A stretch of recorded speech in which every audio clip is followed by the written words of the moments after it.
Welcome back and greetings from beautiful Funk Studios in Fargo, North Dakota, deep within the depths of the supercharger dead zone. This is the Tesla News and Topics podcast for Friday, August 31st, 2018.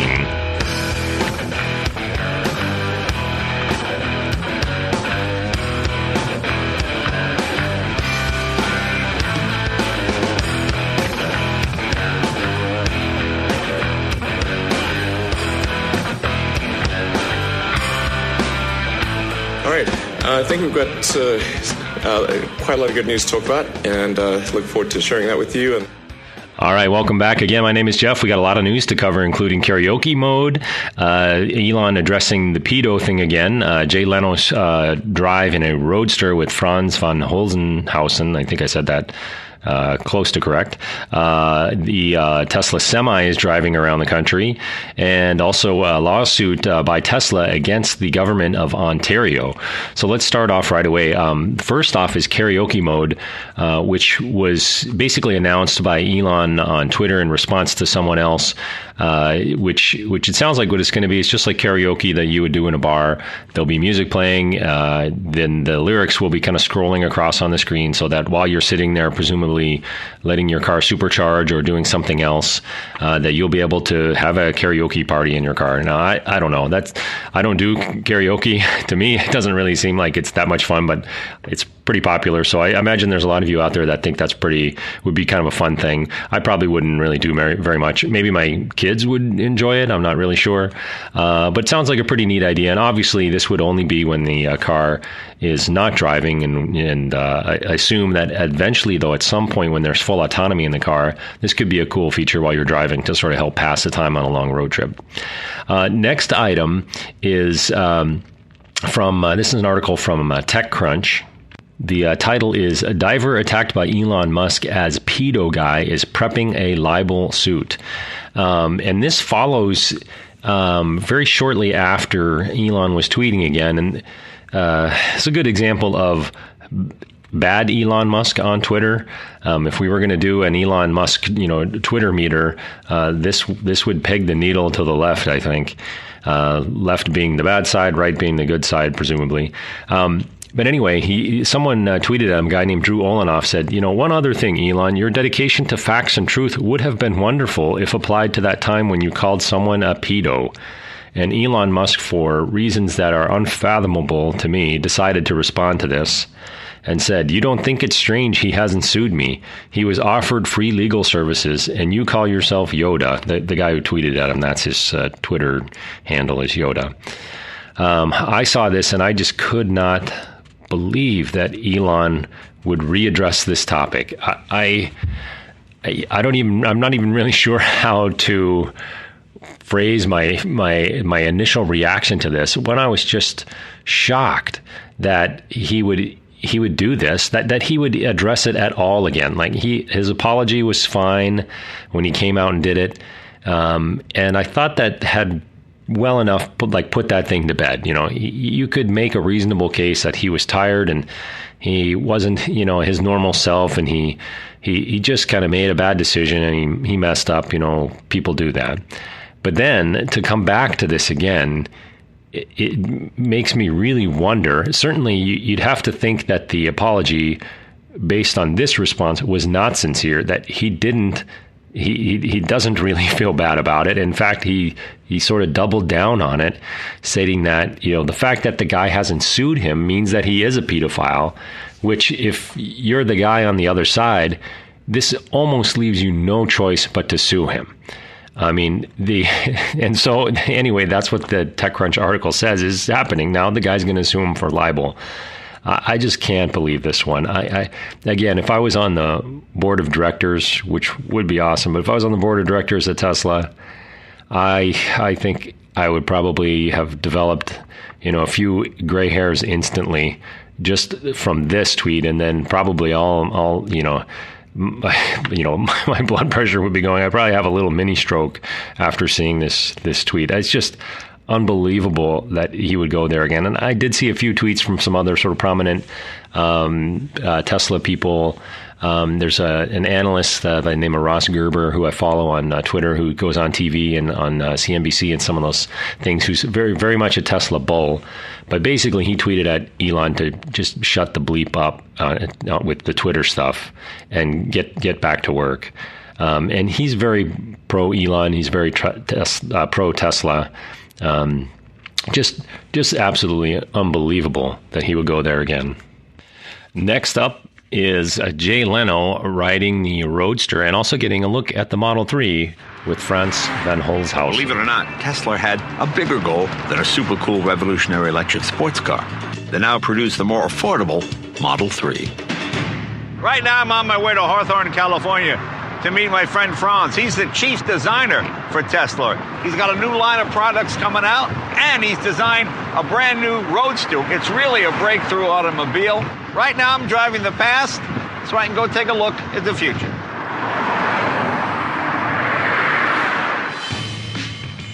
So this is a pretty cool video. Check it out for yourself. Just search on YouTube for Jay Leno and the new Roadster. It's a pretty good look. You get an up-close look at the vehicles. It's kind of fun, I think, to see Jay Leno, and he obviously is a big car guy. He gets pretty excited. Some of the fair criticism, I think, of the videos is there's not a lot of detail. It's a pretty superficial, relatively sort of fluffy piece. Very pro-Tesla, though. I think the best part of it is when Jay gets to see the Tesla and then go for a ride with Franz, who gives him sort of only one important bit of instruction before they take off.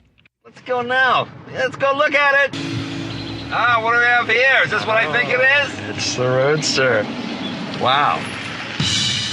The next generation Roadster has been described by Elon Musk as a hardcore smackdown to gas-powered cars. Wow. I mean, I've heard the rumors. He also said it will be the fastest production car ever made, period. Big talk, but if everything he says is true, it will outperform all competing supercars at just a fraction of the cost. They go on to talk about some of the specs, and so for some of you who may be new to Tesla, he's going to go through some of the top speed and a 0 to 60 time, and some of these numbers are absolutely just crazy. It's a driver's car. There's 3 motors in this car, 2 in the rear and 1 in the front. 10,000 meters of torque at the wheels. What's your top speed? The top speed is 250 plus. Really? It hurts the fluid in your eyeballs. Yeah, that's almost like fighter plane. It's 600 miles on a charge? 600 miles on a charge, 0 to 60 in 1.9 seconds. A quarter mile in 8.8 seconds. That's like drag race time. Yeah. I mean, that's hilarious. An 8.8 second quarter mile in a production car is really amazing. How about a Roadster that goes even faster than that? But let's see how fast we can go without leaving Earth. Ready to go for a little ride? Sure. What do I need to do? So the only thing I would do, Jay, is put your head on the headrest. Why would I need to put my head on?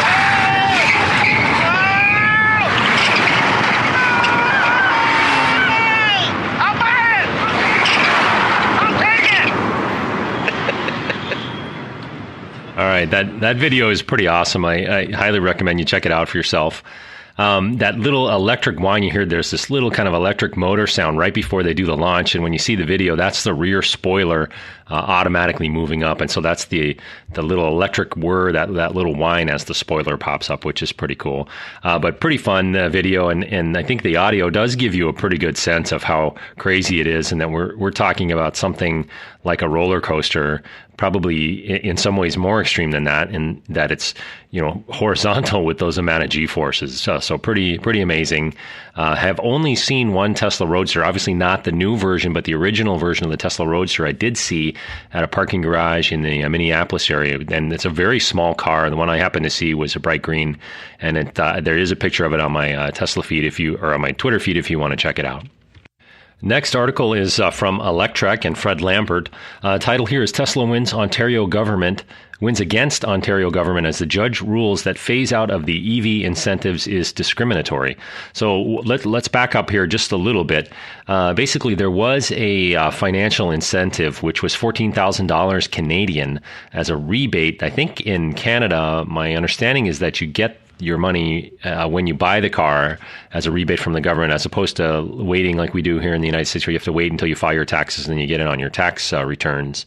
but $14,000 Canadian, that's a lot of money. But what apparently had happened was they had an election there. The new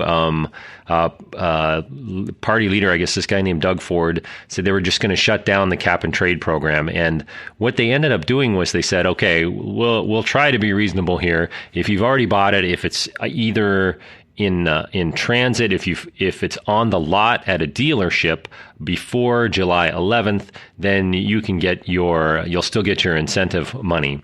But the problem was, Tesla doesn't have dealerships, and they don't have traditional dealerships. They don't have lots and stuff like that where the cars are just waiting, and then you go in and you haggle and you buy it. They don't actually send the car until you buy it.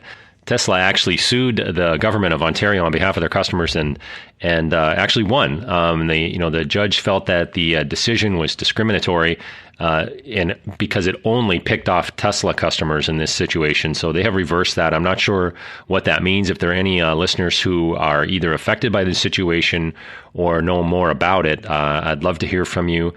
You can reach me on email at teslanewstopics@gmail.com, or you can message me or direct message me on Twitter if you like. And Tesla did have a statement stating that we're pleased with the court's decision to strike down the ministry's transition plan as unfair and unlawful. Tesla only sought fair treatment for our customers, and we hope the ministry now does the right thing by delivering on its promise to ensure all EV owners receive their incentives during the wind down period.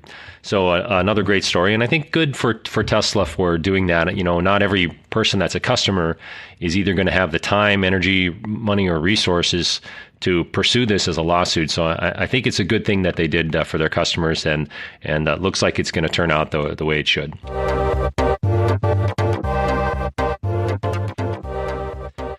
All right, this week's topic is titled Staying Public, subtitled Whiplash for Tesla Community.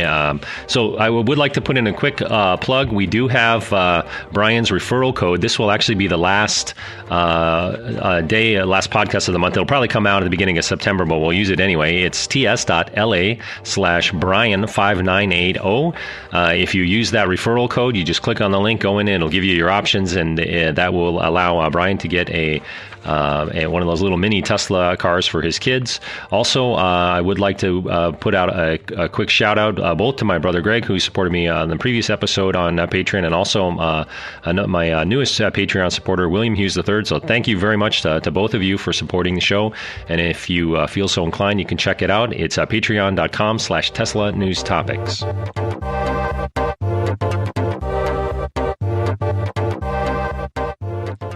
All right, so let's move to this week's topic. Tesla is staying public, whiplash for the Tesla community. We'll start it off with basically another statement. This showed up on Tesla's blog and also showed up on Twitter directly from Elon Musk on August 24th. This is following the original message about considering taking Tesla private, which was only 11 days previously. So this showed up on Tesla's blog on August 13th, where he was talking about, and it was a week after the original announcement. He said, "As I announced last Tuesday, I'm considering taking Tesla private because ... So most of you are probably familiar with that. For those of you who are not, the short version is that Elon tweeted out that apparently on his way to work that he was considering taking Tesla private and that he had the funding secured. And then this set off just an absolute storm of media activity, controversy, all that sort of stuff. And then on August 24th, now just a few days ago, they posted that they are now staying public. And I'll read a good bit of this letter to you. It says, and this is from Elon directly, it says, "Earlier this month, I announced that I was considering taking Tesla private. As part of the process, it was important to understand whether our current investors believed this would be a good strategic move and whether they would want to participate in a private Tesla. Our investors are extremely important to me. Almost all have stuck with us from the time we went public in 2010, when we had no cars in production and only a vision of what we wanted to be. They believe strongly in our mission to advance sustainable energy and care deeply about our success." He goes on to talk about how he obtained some professional help with Silver Lake, Goldman Sachs, Morgan Stanley, and spent a lot of time listening to shareholders, kind of getting more information. And as a side note, isn't this the stuff that you're supposed to do before you go ahead and say that you're going to do this or that you're considering it? I don't know if he thought all the way through it, or I'm assuming he's taken a company public before. He is the CEO of a private company at SpaceX. I believe Boring Company is also a private company at this point. And they're not, you can't, directly publicly trade in those two. So he should have some experience on this. We've covered that before. Do I think he handled this perfectly? I don't. But in any case, he came around. So we'll continue here. He says, based on all the discussions that have taken place over the last couple of weeks and a thorough consideration of what is best for the company, a few things are clear to me. And then the first bullet point here is, I'll sum this up. Although the majority of shareholders I spoke to said they would remain with Tesla if we went private, the sentiment in a nutshell was, please don't do this. His second bullet point was that he knew that it was going to be challenged, but he basically decided it would be more time consuming and distracting than initially anticipated. And this is a problem because we absolutely must stay focused on ramping Model 3 and becoming profitable. And then his third bullet point is, that said, my belief that there is more than enough funding to take Tesla private was reinforced during this process. And after considering all these factors, I met with Tesla's board of directors yesterday and let them know that I believe the better path is for Tesla to remain public. The board indicated that they agree. So I wanted to try to get some more information from listeners and from people on Twitter. So I did put out what I'm now calling a TNT poll, so a Tesla News Topics poll. And I like doing these. They're just kind of fun and interesting to see what people get. So the question was, your thoughts on the decision made by Elon Musk and the board to reverse course on taking Tesla private. The options were private would be better, wisely reconsidered, or the whole controversy was avoidable. And so the clear winner here was the controversy was avoidable. 64% took that one, 27% said wisely considered, and 9% said private would be better. And I'm clearly in the camp where I guess I didn't care one way or the other if they were public or private. I was going to stay. As many of you know, if you've listened to the show, I do have a small amount of Tesla stock. In full disclosure, I was going to probably keep it. I mean, if I could have just sold it at 420, and I would think about it. But in any case, that part of it didn't bother me so much as the fact that this whole thing was sort of avoidable. It's kind of like he sort of started this process without really maybe doing enough due diligence, certainly without, from what I can tell, without consulting anyone on the board of directors first. I don't want to beat this one into the ground, but at least on this non-scientific poll, that sort of camp was the winner with 64% saying really the whole thing was avoidable. Up next is from CNBC.com. It's basically a summary of some sort of business experts, investing experts, analysts, and their take on the recent decision to stay a public company. First up, you'll hear Gene Munster, who is with Loop Ventures and is notable for a long history as an Apple investor and analyst. And one of the podcasts that I still listen to is Mac OS Ken, which if you're at all on the Apple side, you may be familiar with him. He's been doing that show actually for a long time. So I'm familiar with Gene Munster, who Ken refers to as Mean Gene Munster. Also, there's a couple other analysts on here, Rajvinda Gill, Teresa Goody, Bill George, and Jeff Osborne. I think it's still true that the company should be a private company. That said, it's just simply not in the cards and sets up for what I think is going to be one of the most dramatic stocks over the next few years. It's either going to be significantly higher or lower. I don't think there's any in between to the Tesla story over the next couple of years. The notion that he's under pressure or he gets unfairly criticized, I think, is a false notion. His market cap is $55 billion. It's equal to that of GM.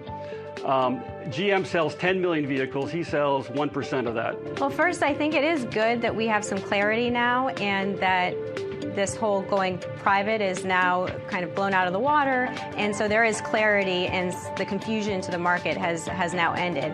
But questions from the SEC are going to continue. I think a lot of people are relieved that Elon got away from this private company thing, because it would have been a huge time drain. It already has been, and a big distraction has been for the last 3 weeks. I think more importantly, in the eyes of investors who would be potentially participating in a capital raise, if you were to look at a CEO that is somewhat tarnished here, and then potentially the company having some financial liability as well, right, at a critical moment where they're trying to expand internationally, ramp up a Model 3 that's been in ramp up now for about a year and a half. It's certainly challenging, and then you've got $920 million of debt coming due next March. So they're certainly in a box right now and need to execute pretty quickly. So I thought that was a nice summary of some of the sort of different stances. A lot of good points made in there. Another thing that I did see, and I apologize, I forget where I saw it. I was watching the news, and there was an analyst going through Tesla, and there was another sort of similar panel doing this. And one of the analysts referred to the stock market in the short term as a voting machine, and in the long term as a results machine, meaning that, sentiment will drive sort of short term highs and lows. And I think that's been the case absolutely for Tesla lately. But in the long term, the results, what I've referred to as the execution of the plan, being able to get things out, get the vehicles in good shape, get them delivered, just continue to ramp up production. Basically, that's really all they need to do right now. And that as that happens over the long term, that will ultimately determine Tesla's fate and sort of financial performance in the stock market over the long term. And, I think that's true. Over this last, few months, there's just been an amazing amount of drama. I hope that sort of settles down, and we'll start to see, a focus more on the cars and the product that they're making, as opposed to all the drama associated with the company. But either way, it's still fun to sort of follow it.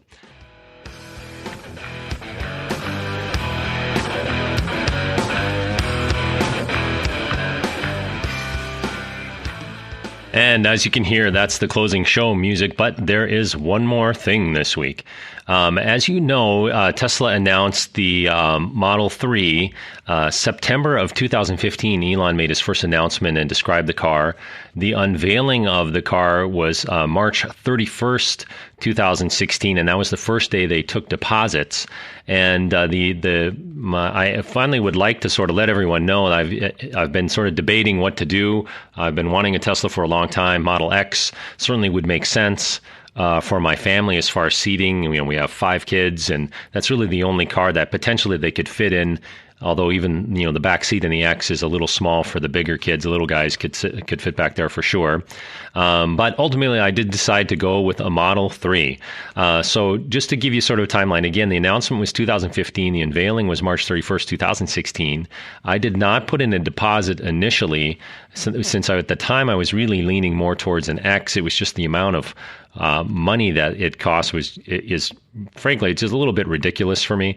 And then I did put in a reservation after thinking about it for a while. Almost a year later, actually it was February 14th, 2017, when I finally put down $1,000 for a reservation, and then have just been thinking about it, kind of going back and forth.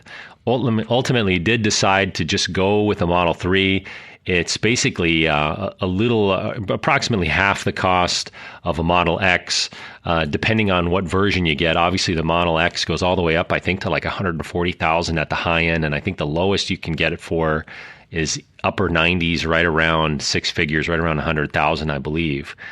So I did finally, after thinking about it and talking about it with my wife and just kind of going over things, did decide to go ahead and order, and I placed my order on July 1st, 2018, and I immediately got a delivery window of October, November, December, and then at some point after that, it changed to September, October, or November. So basically, I moved forward 1 month. So on September 1st, basically by the time you hear this show, I will be in my delivery window, although I haven't heard anything yet. I've been actually delaying. I made the order back in July, but was kind of debating whether or not it would be fun to sort of keep it a secret from my kids, and then just have the thing show up in a truck, because presumably they're going to deliver it to my house since there's not a Tesla place here in town. But then after kind of thinking about it, I thought, it'd probably be more fun if they could sort of enjoy the anticipation. My daughter in particular probably has Tesla fever, at least as bad as I do. I'm not sure. I know I'm doing a Tesla podcast, and she's most people are not at that level of sort of interest in the company. But nonetheless, she's pretty interested in particular. But the other kids are going to be pretty excited. My daughter literally every day asks me what I'm doing. Why can't you make up your mind? What are you doing? What are you doing? When are you getting your Tesla? And, I'm just kind of been trying to string her along with the idea that maybe, it would make a good surprise when it finally shows up. But anyway, I decided against that. I've been holding off saying anything in the podcast because actually my kids have listened to this show before, and so I didn't want them to find out about it that way. But in any case, we did it. So you may be wondering what I ordered. So I ended up going with the dual motor, non-performance. You do get the upgraded interior, and I also got it in black with the black interior. And also with just the regular old aero wheels. So essentially the vehicle I already have now is black. I just didn't really think it was worth it. I like white, I think. I like the gray. But I didn't know that I liked them enough to pay an extra $1,000 to $1,500 for a different color. So I just kind of stayed with the black. Just for me, I don't really like the white interior. I actually have never seen it in person, but in pictures, I just prefer the black interior. I feel like it'll be easier to take care of. I've got some ideas for a nickname for the car, which those of you who may not know in the Tesla community, that's kind of the thing to do when you get your Tesla. There's a place on the center console where you can actually name your car so that when you pull it up, it'll say, Jeff's Tesla or Millennium Falcon or whatever you end up calling it. I've got some ideas there. I'm going to hold that as kind of a secret, maybe till the end. But from here on out, there'll be some announcements, and I can kind of share this sort of journey in the timeline, and sort of let maybe some of you out there who are listening who may be in the same boat where you don't yet own a Tesla are seriously considering it. And in fact, for me, it was just a matter of when, not if I was going to get one. To talk about some of the things that you're going to need to do to get ready, to talk about what you will need for charging at your home, what your options are otherwise, what some of the financial implications are, what some of the tax implications might be. For those of us in the Midwest, I think that's kind of what the one perspective maybe that I can offer that some of the other people in the Tesla podcasting community can't is, what's it like in the Midwest where there's very minimal infrastructure? What is it like dealing with the Tesla mobile service, the Tesla Rangers? I can talk to, and I have started to already put some of this stuff together with some other Tesla owners here in town. And so I'll be sharing that with you. And also, the progress on the supercharger network, and, what's it like having a Tesla, an electric vehicle, in the dead of winter. There are literally times my car is going to be outside while I'm at work for 9 to 10 hours. And it might be minus 15, it might be minus 30 with the car outside. Is it even gonna function? I'm not sure. My understanding is that, it will, and I can sort of get on the app and sort of get it preconditioned and heated. But anyway, moving forward, we can kind of move through that together, and I'll be able to share that in the podcast. And at this point, I'll go ahead and let my kids, especially my daughter, know that I've already made my decision, so she can stop pestering me about it.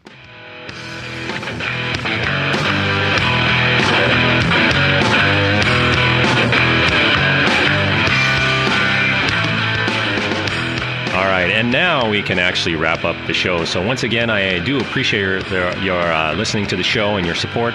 Once again, the referral code for this show is ts.la/Brian5980.